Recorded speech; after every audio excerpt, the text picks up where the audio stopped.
Halo semua, pada saat ini sebagian besar dari kalian yang menonton video ini pasti memiliki akun sosial media. Kehadiran sosial media dampaknya sangat terasa bagi kita, terutama dalam kemudahan berkomunikasi, membuat koneksi, hingga mengekspresikan diri. Namun di balik itu semua, kalian pasti pernah melihat beberapa komentar, postingan, hingga potongan video yang memiliki kecenderungan untuk membenci seorang individu maupun kelompok. Penggunaan internet oleh masyarakat Indonesia terus mengalami peningkatan. Menkominfo mencatat bahwa jumlah pengguna internet pada tahun 2020 mencapai lebih dari 175 juta pengguna. Meskipun peningkatan ini dipandang positif, namun internet, khususnya media sosial, telah menjadi wadah untuk hate speech atau ujaran kebencian. Banks menyebutkan bahwa sifat anonimitas, keterbaruan, dan global dari internet lah yang telah memfasilitasi dilakukannya hate speech di dalam dunia digital. Lalu, apa yang dimaksud dengan hate speech?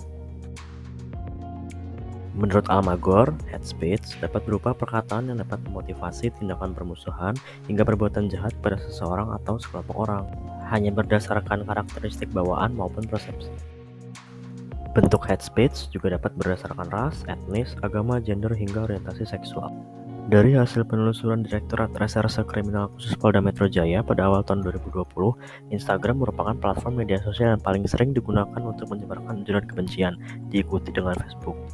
Pada temuan global, sepanjang Juli hingga September 2020, pihak Facebook sendiri telah menghapus 22,1 juta konten ujaran kebencian, serta 6,5 juta konten ujaran kebencian di Instagram.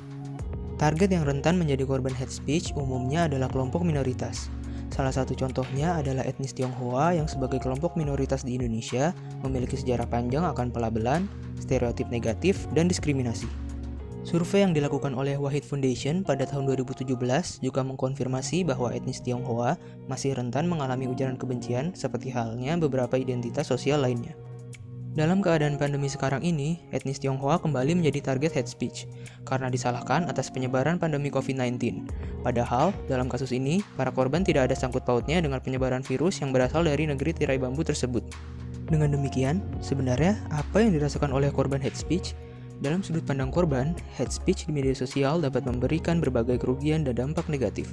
Beberapa di antaranya yaitu konsekuensi emosional seperti perasaan terluka, kesal, dan frustasi, ketakutan yang dapat melemahkan kemampuan korban untuk membela diri, membungkam korban dalam mengekspresikan diri di media sosial, hingga dapat berujung pada kekerasan atau teror yang dialami korban di dunia nyata.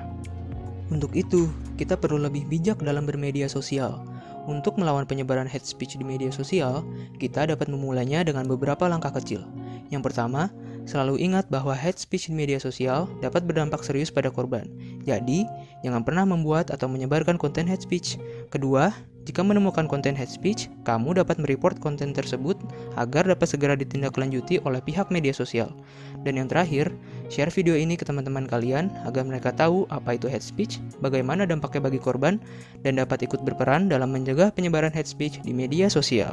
Nah, jadi kalian udah tahu kan apa yang harus dilakukan ke depannya untuk menghadapi hate speech di media sosial? Jangan lupa untuk like video ini dan berikan pendapat kalian tentang masalah hate speech yang masih marak terjadi di kolom komentar di bawah ya. Terima kasih telah menyaksikan.